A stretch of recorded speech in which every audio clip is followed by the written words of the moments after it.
नमस्कार, आप देख रहे हैं लिविंग इंडिया न्यूज, सच्चाई की ताकत। इस वक्त मैं मौजूद हूं सीएम हाउस में।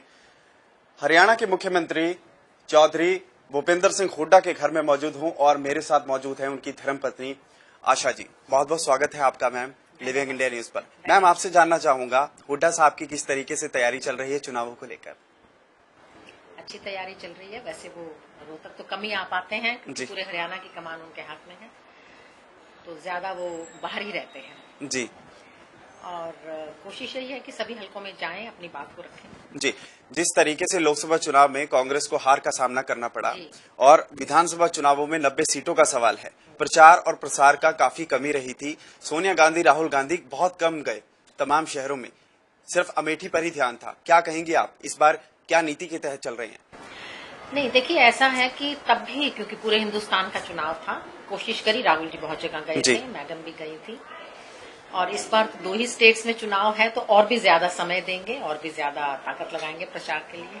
हालांकि अमित शाह भी काफी ज्यादा बयानबाजी कर रहे हैं आपके खिलाफ, क्या कहेंगी? मुझे बहुत दुख हुआ कि एक नेशनल पार्टी के अध्यक्ष, नेशनल नेता होकर इतनी अभद्र भाषा का इस्तेमाल, इसलिए नहीं कि वो टिप्पणी हुड्डा साहब के खिलाफ थी जी, इतनी अभद्र भाषा, मेरा ये मानना है कि पब्लिक लाइफ में किसी भी समझदार और सीनियर नेता को इस्तेमाल नहीं करनी चाहिए। ऐसे शब्द जो मैं एक महिला होते हुए अपने घर में ना किसी को इस्तेमाल करने की इजाजत देती, ना सुनना चाहूंगी कि मेरे परिवार के बच्चे इस शब्द का इस्तेमाल करें, उस शब्द को एक नेता अगर पब्लिक में इस्तेमाल कर रहा है, मुझे लगता है राजनीति का स्तर बहुत नीचे चला। लेकिन बीजेपी के नेता कह रहे हैं शुरुआत कांग्रेस ने की थी।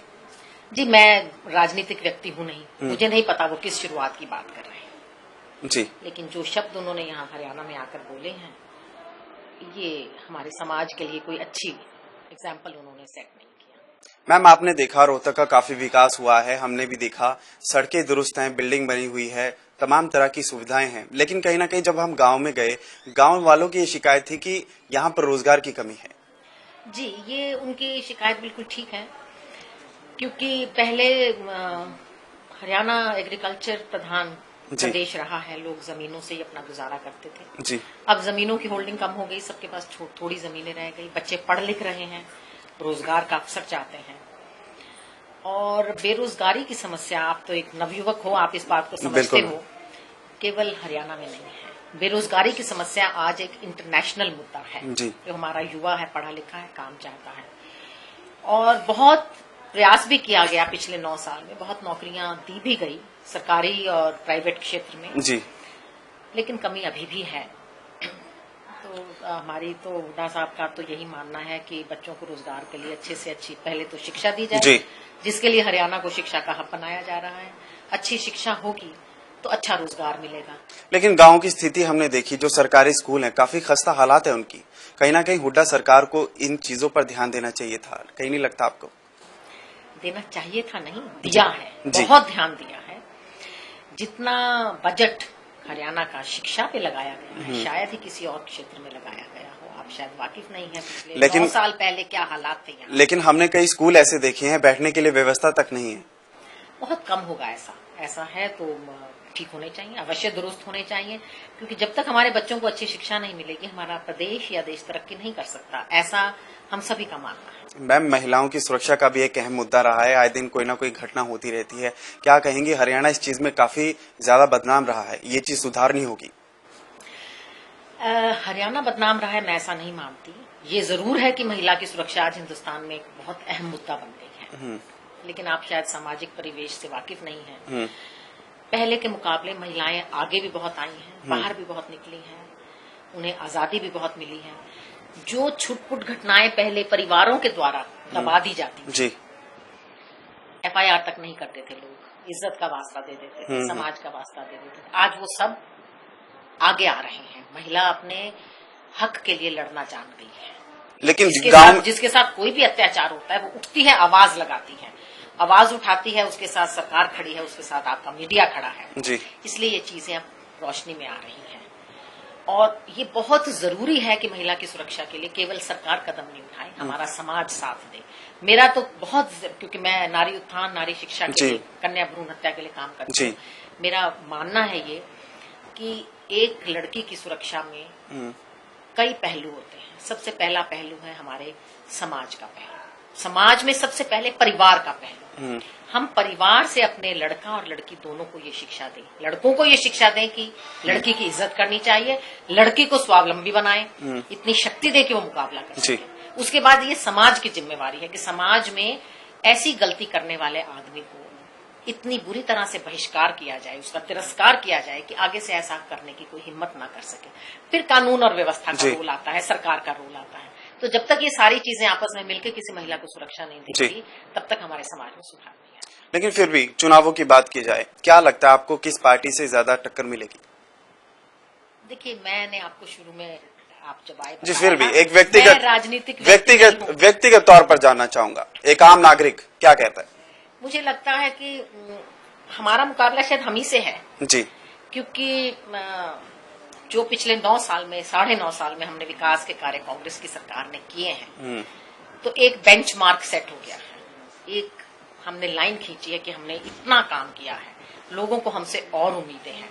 बाकी लोग सपने दिखा रहे हैं क्योंकि 9.5-10 साल पहले इनेलो और बीजेपी की गठबंधन सरकार थी और उन्होंने 5 साल में क्या किया वो लोग देख चुके हैं, उनकी असलियत से वाकिफ हैं उन दोनों पार्टियों की सरकार से।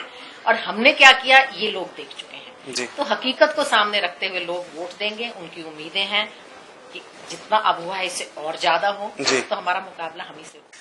मैम, आपसे जानना चाहूंगा, हालांकि आपने देखा होगा, खबरों में सुना होगा, भ्रष्टाचार के मामले में भी कांग्रेस आलाकमान कहीं ना कहीं घिरती आ रही है। क्या लगता है उसके कारण कांग्रेस को कहीं ना कहीं यहाँ पर विधानसभा चुनाव में नुकसान हो सकता है? देखिए, नुकसान या फायदा तो वक्त बताएगा, लेकिन मैं एक बात बड़ी साफ तौर पे कहना चाहती हूँ, जमाना बदल गया है।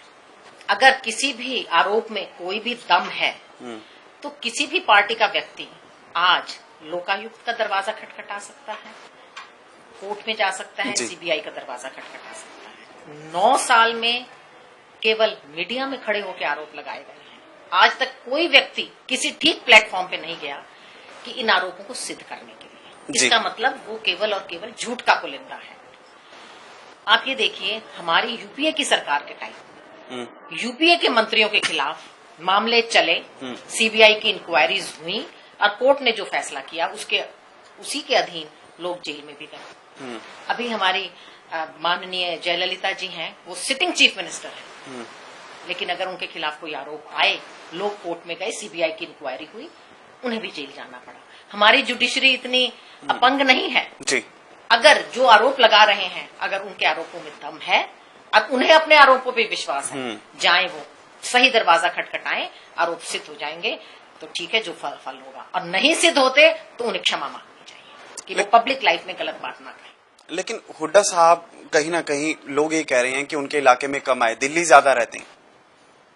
ऐसा ये बात आप मुझसे नहीं, इलाके से पूछिए, जाके आप बाहर निकल के देखिए। जी, गांव के लोग ही ये कह रहे हैं। रोहतक का जो एरिया है ये हमारे परिवार जैसा है जी, और हमारा परिवार यहाँ 24 घंटे लोगों के साथ मिलता जुलता रहता है। हाँ, इतना जरूर है कि पहले हुड्डा साहब एज एमपी थोड़ा ज्यादा आते थे और अब एज अ चीफ मिनिस्टर उनको अपना समय हर जिले में बांट के देना। मैम, मैं गांव में भी गया, लोगों से बातचीत की, उनका कहना था कि पानी की समस्या अहम समस्या है, वो अगर समस्या दूर हो जाए तो हम रोहतक का विकास तब मानेंगे। कौन सी, पीने के पानी की या नहरी पानी? पीने के पानी की। ऐसा है, आप किसी एक आधे खास गांव में कहीं गए जी, वरना आज हर गांव में पीने के पानी की पाइप्स लगी हुई हैं जी, नलके लग चुके हैं, साफ पीने के पानी के नलके लगे हुए हैं जो पहले नहीं थे। ये हमारी ही सरकार आने के बाद हुआ है कि पीने के पानी की पाइप्स गई हैं, घरों को टंकियां भी दी गई हैं बीपीएल फैमिलीज को, और पानी का इंतजाम पहले से बहुत अच्छा है। हो सकता है कोई एक आधा गाँव रह गया। मैम, हम जींद में गए, उसके बाद मेवात का इलाका देखा, सिरसा का इलाका देखा, वहाँ के जो पानी की व्यवस्था देखी थी वो काफी चरमराई हुई है। लोग खरीद कर पानी पी रहे हैं, 50 रुपए में एक पानी का वो पूरा टैंकर लेते हैं, तो गरीब आदमी 6 से 7 हजार कमाता है, तो काफी मुश्किल होता है। ये तो बहुत मुश्किल बात है मुझे तो, क्योंकि मैंने आपको जैसे बताया कि मैं बहुत ज्यादा राजनीतिक हूँ नहीं, मैं जी बिल्कुल रोहतक तक सीमित रहती हूँ जी, व्यक्तिगत ही सवाल है। व्यक्तिगत है, तो अगर ऐसा है तो इसको दुरुस्त करना चाहिए। मेरी नॉलेज में ऐसी कोई बात है नहीं, पर आप देख के आए हैं तो इसके ऊपर जरूर कदम उठाया जाए। अभी हुड्डा साहब की दिनचर्या क्या चल रही है? हुड्डा साहब की दिनचर्या वही है जो बिना इलेक्शन के भी ऐसी ही रहती है। वो सुबह जल्दी उठते हैं, और वो 1 से 1.5 घंटा टेनिस खेल के आते हैं। जी। टेनिस खेल के आने के बाद जब वो वापस आते हैं तब तक हमारे यहाँ उनसे मिलने वालों की भीड़ लग चुकी होती है, क्योंकि हमारे यहाँ ऐसा नहीं है कि सीएम से टाइम लो तभी मिला जाएगा। जो मर्जी जब मर्जी गेट खोल के आ सकता है जी। तो खेल के आने के बाद वो लोगों से मिलते हैं, अपनी चाय पीते हैं, चाय के साथ अखबार पढ़ते हैं, लोगों से मिलते रहते हैं। जब सब लोगों से मिल लेते हैं उसके बाद वो नहा धो के तैयार होते हैं और नाश्ता करने के बाद वो निकल जाते हैं।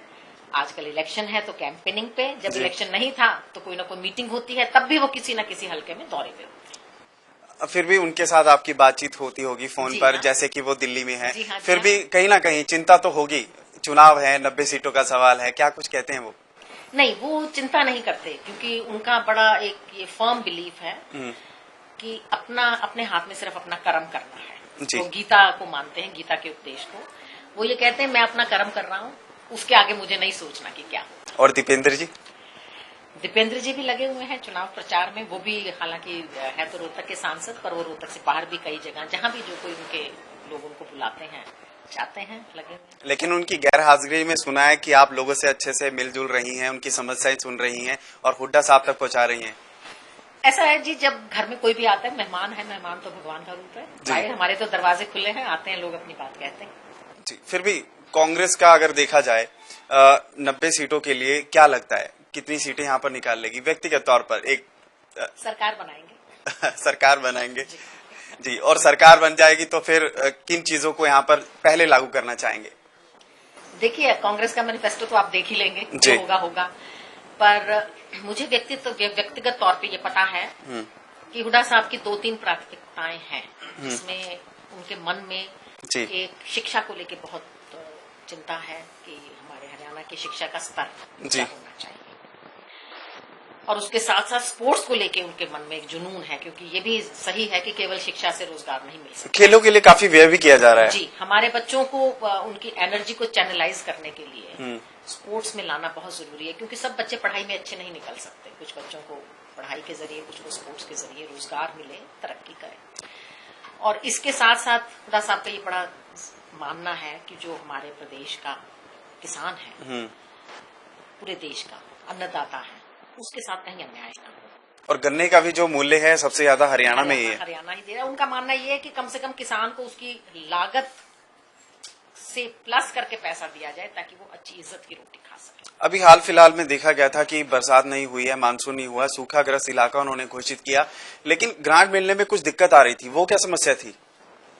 मुझे सरकारी समस्या का पता नहीं है। जी बिल्कुल। और आरोप ये भी है कांग्रेस पर कि आचार संहिता का उल्लंघन कर रही है कांग्रेस। हाँ, कांग्रेस से पूछिए, हमारे रोहतक में तो कोई उल्लंघन नहीं। कोई उल्लंघन नहीं है। चलिए, तमाम समस्याओं के बारे में बातचीत की। हुड्डा साहब की धर्मपत्नी आशा हुड्डा जी ने बहुत ही सलीके से, बहुत ही अच्छे तरीके से हमें तमाम चीजों का यहाँ पर जवाब दिया और दिनचर्या भी बताई उनकी, किस तरीके से हुड्डा साहब यहाँ पर व्यस्त हैं। और वो कह रही हैं कि इस बार कांग्रेस की सरकार फिर से आएगी और रोहतक का विकास हुआ ही है। लिविंग इंडिया न्यूज, सच्चाई की ताकत।